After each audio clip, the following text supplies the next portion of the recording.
नमस्कार, स्वागत है आपका। मैं हूं आपके साथ सपना दीपक मंतेशा। बुलेटिन का आगाज करेंगे।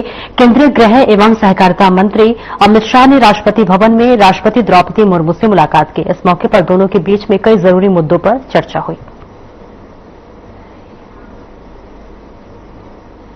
और तस्वीरें दिल्ली से दिखा रहे हैं, जहां राष्ट्रपति भवन में ये मुलाकात की तस्वीरें आपको दिखा रहे हैं, जहां पर देश के गृह मंत्री अमित शाह और राष्ट्रपति द्रौपदी मुर्मू की मुलाकात की तस्वीरें और मुलाकात के दौरान कई अहम मुद्दों पर चर्चा करते हुए भी नजर आई। ये तस्वीरें आपको दिखा रहे हैं, जहां केंद्रीय गृह मंत्री अमित शाह राष्ट्रपति से मुलाकात करते हुए नजर आ रहे हैं। और अमेरिका में भारतीय सेवाओं के बड़े विस्तार की घोषणा की हुई है। इस विस्तार और इससे हमारी सेवा वितरण में आने वाले सकारात्मक बदलाव के बारे में राजदूत विनय क्वात्रा का अपनी बात रखी। 8 new Indian consular application centers. These new Indian consular application centers would be in Boston, Columbus, Dallas, Detroit, Addison, Orlando, Raleigh, and San Jose. In addition, we would also be opening another Indian consular application center in Los Angeles very soon. With the opening of these new Indian consular application centers, our presence to provide extensive consular services and related delivery capabilities would increase and expand significantly. Besides, it would also make the delivery of these consular services faster and more accessible to our vibrant Indian diaspora. Starting August 1, all the Indian consular application centers will also remain open on Saturdays. Clearly, this would help significantly enhance not just the availability of various consular services, but also their accessibility to our friends from the Indian diaspora. Alongside, I am also happy to share with you that we would also be streamlining various miscellaneous consular services. Most of these services would also now be made available through the Indian consular application centers. A few of the important services would, however, continue to be dispersed and made available from the embassy premises. We firmly believe that people-to-people ties are the heart of India-US partnership. With the opening of 2 new consulates in Boston and Los Angeles, which the Honorable Prime Minister of India had announced a few months ago, we would be able to further strengthen not just a relationship between our two countries, but also our people-to-people ties, particularly in the areas of Boston and Los Angeles.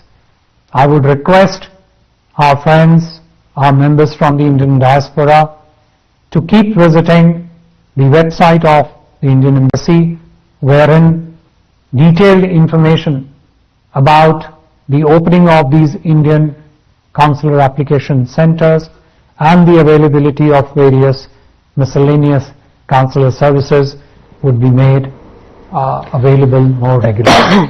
Thank you. और वही association के नए अध्यक्ष के रूप में नवनीत सहगल का चयन हुआ है। अध्यक्ष बनने के बाद सहगल ने कहा कि नई पारी की शुरुआत हुई है। मेरा लक्ष्य लखनऊ को खेल प्रतिभाओं को बढ़ावा देना और उन्हें राष्ट्रीय व अंतर्राष्ट्रीय मंच पर लाना है।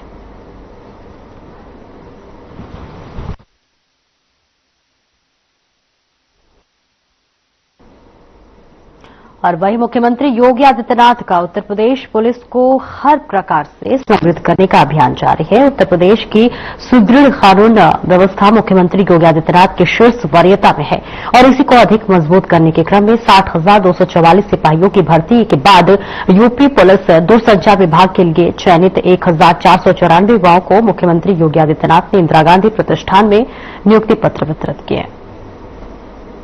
पहले उत्तर प्रदेश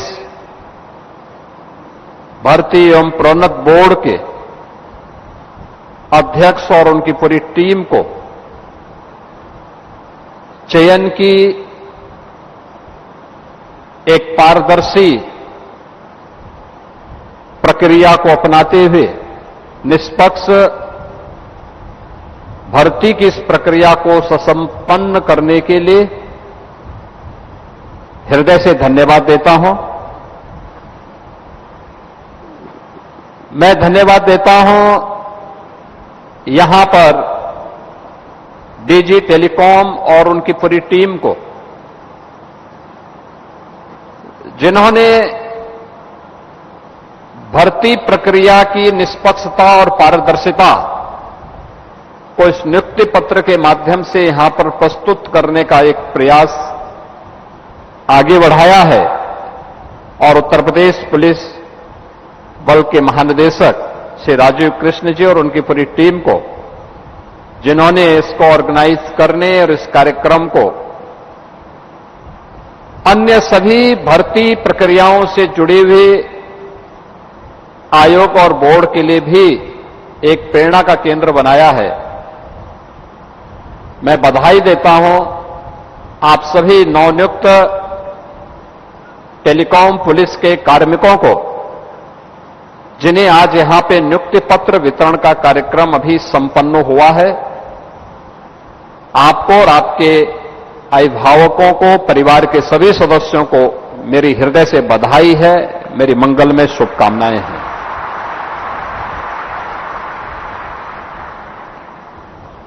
मुझे बताते हुए प्रसन्नता है कि आज जो पुलिस की भर्ती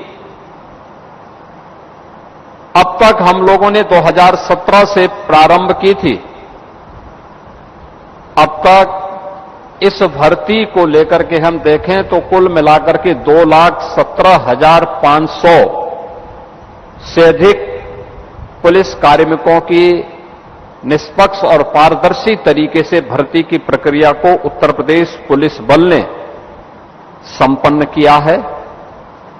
और ये आपके लिए भी एक गौरव का विषय है कि किसी भी राज्य की सिविल पुलिस से बड़े, सबसे बड़े पुलिस बल का आप हिस्सा बने हैं। तो इसके लिए भी मैं आप सबका हृदय से अभिनंदन करता हूं, आपको बधाई देता हूं।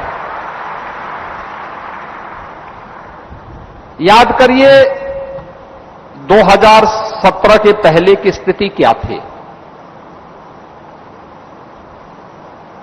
भर्ती निष्पक्ष और पारदर्शी तरीके से नहीं होती थी,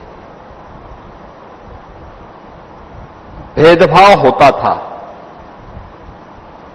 पैसे का लेन देन होता था, एक एक भर्ती पर बोली बोली जाती थी। परिणाम क्या था? नौजवान के हितों पर तो कुठाराघात होता ही था, साथ साथ प्रदेश की कानून व्यवस्था भी तहस नहस हो गई थी। प्रदेश में दंगों का दौर चला, प्रदेश में अराजकता थी, गुंडागिर्दी थी, न बेटी सुरक्षित थी, न व्यापारी सुरक्षित था। कोई व्यक्ति घर के बाहर जाता था तो सायंकाल होते होते परिवार के लोग चिंतित होने लगते थे कि वह कब घर सुरक्षित पहुंचेगा। प्रदेश में निवेश नहीं होता था तो विकास पूरी तरह अवरुद्ध हो गया था। नौजवान प्लान कर रहा था। प्रदेश के अंदर अराजकता, दंगों के इस दौर में लगातार आतंकी घटनाओं ने भी अंजाम देना प्रारंभ किया। अनेक घटनाएं प्रारंभ हुई। अयोध्या में श्री राम जन्मभूमि पर आतंकी हमला हो, काशी में संकट मोचन मंदिर, काशी की कचहरी, अयोध्या की कचहरी हो या लखनऊ की कचहरी, विस्फोट लगातार होते थे।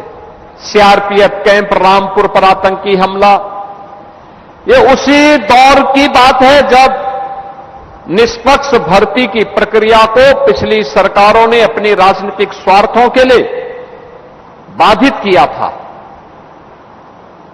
परिणाम था उत्तर प्रदेश का नौजवान पलायन करने के लिए मजबूर हुआ था, हताशा और निराशा में जीने के लिए मजबूर हुआ था। भाई भतीजेवाद और परिवारवाद के बोलबाले ने न्यायालय को भर्ती की प्रक्रिया में हस्तक्षेप करने का अवसर दिया था और प्रदेश के नौजवानों के सामने पहचान का संकट आ खड़ा हुआ था। एक पहचान का संकट, पूरा बदनामी एक परिवार और एक पार्टी करती थी, गलत काम एक परिवार और एक पार्टी करती थी, खामियाजा उस समय की 20 करोड़ की आबादी को भुगतना पड़ता था जब उसके सामने पहचान का संकट खड़ा होता था। और इसी अराजकता, गुंडागिर्दी, लंबे कर्फ्यू के दौर से गुजर रहे उत्तर प्रदेश में प्रधानमंत्री मोदी जी के आह्वान पर 2017 में जब हमारी सरकार आती है तो हम लोगों ने भर्ती की इस प्रक्रिया को ईमानदारी पूर्वक करने के लिए इस बोर्ड की सुदृढ़ीकरण के कार्यक्रम को आगे बढ़ाया और तय किया कि भर्ती की प्रक्रिया पूरी ईमानदारी के साथ होनी चाहिए। अगर कहीं भी किसी नौजवान के भविष्य के साथ किसी भर्ती बोर्ड और आयोग ने भेदभाव किया तो उनकी जवाबदेही तय होगी। किसी ने भर्ती की प्रक्रिया में सेंधमारी की तो उसकी 7 पीढ़ियों को फिर इस सेंधमारी का जवाब देना पड़ेगा और उसके परिणाम स्वरूप जो कार्रवाई उस समय हम लोगों ने प्रारंभ की, आज परिणाम है उत्तर प्रदेश देश के अंदर सर्वाधिक पुलिस की भर्ती और सरकारी नौकरी देने वाले राज्यों में उत्तर प्रदेश पहले नंबर पर आता है, अग्रणी राज्यों में है। 8.5 लाख सरकारी भर्ती हमने अब तक संपन्न की है। परसेप्शन बदला तो निवेश भी आया, सुरक्षा का बेहतर माहौल बना तो निवेश भी आया। निवेश के माध्यम से भी लगभग 2 करोड़ युवाओं को ले अपने जनपद में रोजगार की नई संभावना बनी। शासन की कार्रवाई कार्यक्रम अनवरत आगे बढ़े तो आउटसोर्सिंग से भी भर्ती की प्रक्रिया को एक नई दिशा वहां पर प्राप्त हुई। लगातार जो प्रयास प्रारंभ हुए, आज उत्तर प्रदेश देश के अंदर सबसे तेज उभरती हुई अर्थव्यवस्था के रूप में अपने आप को स्थापित किया है। लेकिन इसके लिए सरकार को कड़े कदम उठाने पड़े थे, मजबूती के साथ आगे बढ़ना पड़ा था। भ्रष्टाचार और भ्रष्टाचारियों के प्रति जीरो टॉलरेंस की नीति को अपनाना पड़ा था। भर्ती की प्रक्रिया से लेकर के ट्रेनिंग की प्रक्रिया को तेजी के साथ आगे बढ़ाने के कार्यक्रम को आगे बढ़ाया था। और आज मैं कह सकता हूं कि अकेले उत्तर प्रदेश पुलिस बल देश के अंदर एकमात्र पुलिस बल हो सकता है, सिविल पुलिस का ऐसा बल हो सकता है जिसने 2,17,500 से अधिक कार्मिकों की भर्ती की प्रक्रिया को निष्पक्ष संपन्न।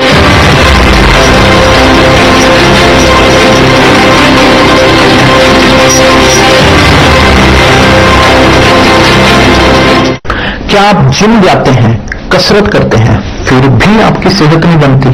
काजू बादाम किशमिश मेवे प्रोटीन के डिब्बे खाते हैं फिर भी कुछ असर नहीं होता, तो इसका मतलब है आपका पाचन तंत्र खराब है। और जब तक के पाचन तंत्र दुरुस्त नहीं होगा, आप जितना मर्जी अच्छे से अच्छा खा लो, आपकी सेहत नहीं बन सकती। इसलिए हमारी संस्था सन्यासी आयुर्वेदा ने एक ऐसी दवा का निर्माण किया है जो कि आपके लिवर, आपके पाचन तंत्र को दुरुस्त करने का काम करती है, ताकि आप जो भी खाएं उसका पूरे का पूरा निचोड़ आपके शरीर को लगे, आपकी भूख बढ़े, खाया पिया सही से लगे, नया खून बने, हड्डियों में जान आए, वजन बढ़े और आप मोटे तगड़े खूबसूरत पर्सनैलिटी का मालिक बन जाए।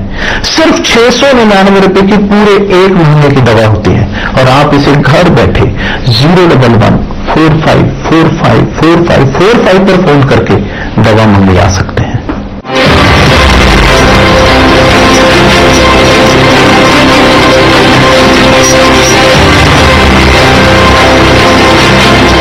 कराने में सफलता प्राप्त की है। यानी पिछले 8 साढ़े सवा 8 वर्ष के अंदर जितनी हमने भर्ती की है,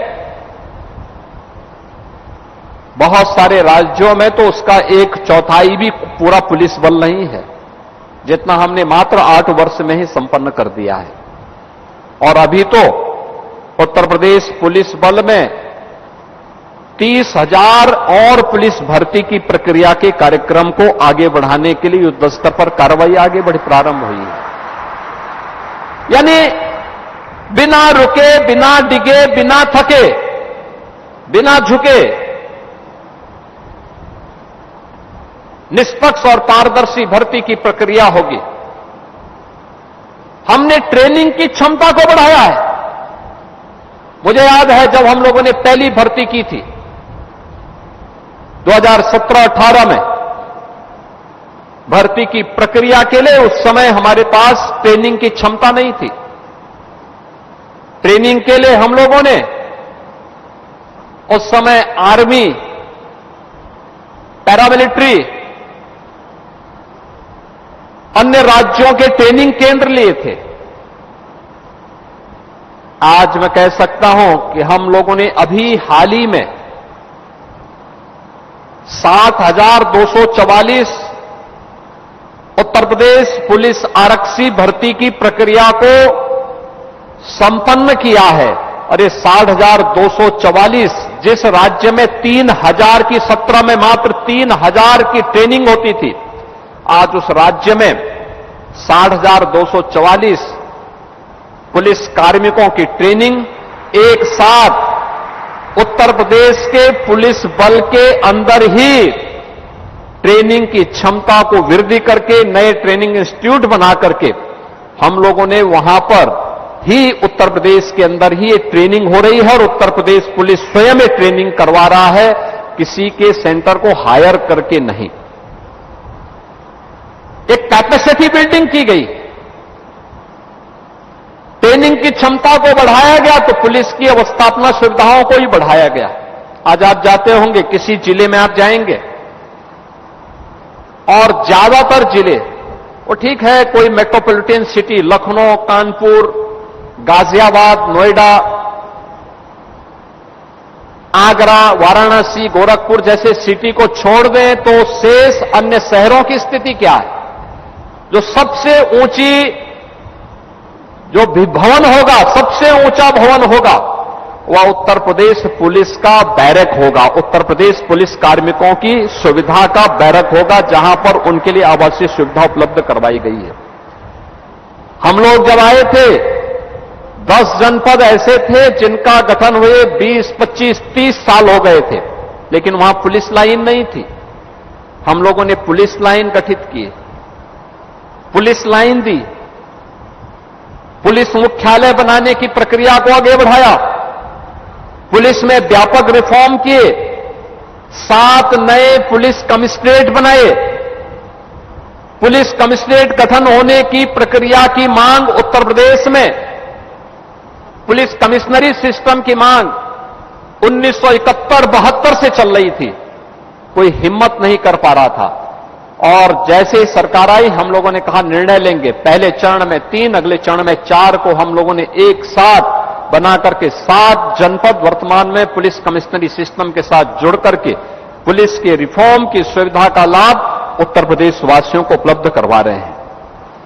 आज उत्तर प्रदेश पुलिस एक मॉडल बनी है। अपराध को कैसे नियंत्रित किया जाता है, दंगा मुक्त राज्य कैसे हो सकता है, अराजकता मुक्त राज्य कैसे हो सकता है, गुंडागिर्दी से मुक्त राज्य कैसे कराया जा सकता है। एक पक्ष यह और व्यक्ति स्वीकार करता है कि हां सुधार हुआ है, व्यापक सुधार हुआ है, व्यापक परिवर्तन हुआ है, देश स्वीकार करता है, हर भारतवासी स्वीकार करता है। और अग्नि परीक्षा तब होती है जब कोई चुनौती आती है। महाकुंभ का आयोजन जिस भव्य और दिव्य तरीके से सकुशल संपन्न करने में सफलता प्राप्त की, परिणाम था उत्तर प्रदेश पुलिस का व्यवहार, उत्तर प्रदेश पुलिस की तत्परता, उत्तर प्रदेश पुलिस बल के द्वारा उस समय दिखाई गई संवेदनशीलता। अगर यह आयोजन महाकुंभ के अवसर पर इस प्रकार की संवेदनशीलता, उस प्रकार की तत्परता, उस प्रकार का एक व्यावहारिक दायित्व हम सबको निर्वहन करने के लिए हम लोग स्वतःस्फूर्त भाव के साथ उसके साथ जुड़ते हैं, तो दैनिक जीवन में अपने जनपदीय स्तर पर अपने उत्तरदायित्वों का निर्वहन करने में फिर कहां पे चूक होती है कि कभी कभी किसी कॉमन मैन को उंगली उठानी पड़ती है हमारे व्यवहार पर। याद रखना, आज हम उस दौर में आ चुके हैं जब यह देश अब गुलाम नहीं है। अब यह देश एक स्वतंत्र देश है। आजादी के अमृत काल में एक विकसित भारत की परिकल्पना के साथ दुनिया की तीसरी बड़ी अर्थव्यवस्था बनने की ओर अग्रसर होने वाला भारत है। हर नागरिक को स्वतंत्रता का इस एहसास को कराना होगा और उसके लिए पुलिस बल को उतना ही संवेदनशील आम नागरिक के प्रति होना होगा। तो अपराध और अपराधियों को संरक्षण देने वाले तत्वों के प्रति उतना ही सख्त भी होना होगा। दूसरा, महिलाओं की भागीदारी हो। आधी आबादी को वंचित करके हम विकास के किसी अच्छे मॉडल को प्रस्तुत नहीं कर सकते। मुझे प्रसन्नता है कि जो हम लोगों ने पहली बार तय किया था कि उत्तर प्रदेश पुलिस बल में कम से कम 20% बालिकाएं आए, और जब मैं देख रहा था कि 1494 टेलीकॉम पुलिस की भर्ती में 20% के इस लक्ष्य को प्राप्त किया है, लगभग 300 बालिकाओं का चयन भी इसमें संपन्न हुआ है और वे सफलतापूर्वक अपने कार्यक्रमों को आगे बढ़ा देंगे। यानी ये जो 20% का जो रेशियो है, अभी तो इसको हमने मेंटेन किया है, लेकिन आने वाले समय में मुझे लगता है कि हमें इस संख्या थोड़ा बढ़ानी और पड़ सकती है, जिससे इसको हम और आगे बढ़ाएंगे। दूसरा, देश की सुरक्षा के लिए जो समर्पित भाव के साथ कार्य कर रहे हैं, आपने देखा होगा हमारी सरकार ने तय किया अग्निवीर जो देश की सीमाओं की सुरक्षा कर रहे हैं, उन अग्निवीरों को अगले वर्ष से वे कुछ सेवा का हिस्सा रहेंगे, कुछ लोग वापस आएंगे। उत्तर प्रदेश पुलिस ने पहले से तय कर रखा है 20% उन्हें हॉरिजॉन्टल रिजर्वेशन की व्यवस्था हम उत्तर प्रदेश पुलिस बल में देने जा रहे हैं। ये 20% रिजर्वेशन इसलिए क्योंकि ट्रेन्ड मैन पावर हमें प्राप्त होगा और हर एक क्षेत्र में जो जिस क्षेत्र में जाना चाहेगा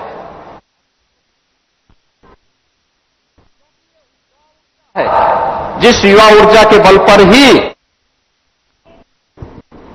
और अगली खबर की ओर रुख करेंगे, जहां अयोध्या से एक खबर आ रही है, जहां एक वीडियो जमकर वायरल हो रहा है।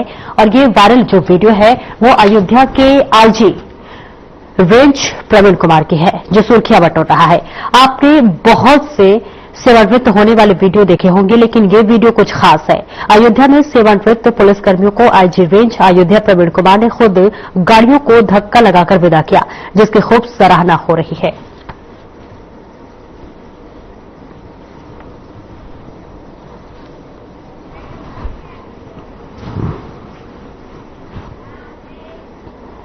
और फिलहाल बुलेटिन में मेरे साथ इतना ही, और अब वक्त हो चला है हमारे खास कार्यक्रम प्लस माइनस का। डॉक्टर राकेश गुप्ता।